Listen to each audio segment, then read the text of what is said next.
দ্বিতীয় পর্বে বলেছিলাম কিভাবে 1 টাকা 1 টাকা করে বাড়িয়ে বছরে ৬৬,০০০ টাকা জমানো যাবে। আজকে একটু ভিন্ন পথে হাঁটব।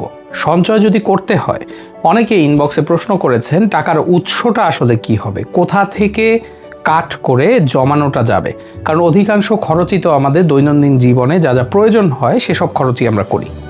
আজকে নতুন একটা ওয়ার্ডের সাথে আপনাদের পরিচয় করিয়ে দেই, অথবা অ্যাব্রিভিয়েশনও বলা যায়, সেটা হলো FOMO, FOMO, অর্থাৎ ফিলিং অফ মিসিং আউট। এটা ইদানিং সোশ্যাল মিডিয়ায় একটা বড়ভাবে ছড়িয়ে পড়া জিনিস। অর্থাৎ আমরা যে কোনো কিছু কিনছি এটা ভেবে যে আমি কিছু মিস করে ফেলছি না তো, পিছিয়ে পড়ছি না তো, ট্রেন্ড থেকে ব্যাকডেটেড হয়ে যাচ্ছি না তো।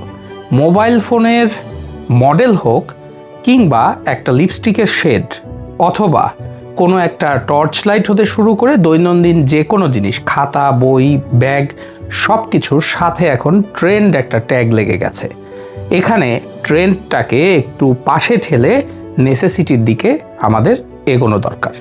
যেটা আমাদের দরকার সেটা আমরা কিনবো, সেটা যদি বেশি দামও হয় তবে বেশি দাম দিয়েই টেকসই জিনিসটা কিনতে হবে, যাতে সেটা আমাদের বেশি দিন ধরে কাজে লাগে। অনেক ক্ষেত্রে আমরা পারি না, অনেক ক্ষেত্রে ফ্যাশনেবল হতে হয়, কিন্তু 10টা ফ্যাশনেবল আইটেম আমরা যদি কিনে থাকি তাহলে ফোমোর চিন্তা না করে এখান থেকে অন্তত 2টো কমিয়ে দেই। অনলাইনে দেখা মাত্র আমরা অনেক কিছু অর্ডার করে ফেলি। আজকে থেকে অন্তত 10% জিনিস আমরা কম কেনার চেষ্টা করি, দেখি আমাদের সঞ্চয়ের জন্য এক্সট্রা কোনো টাকা বের হয় কিনা।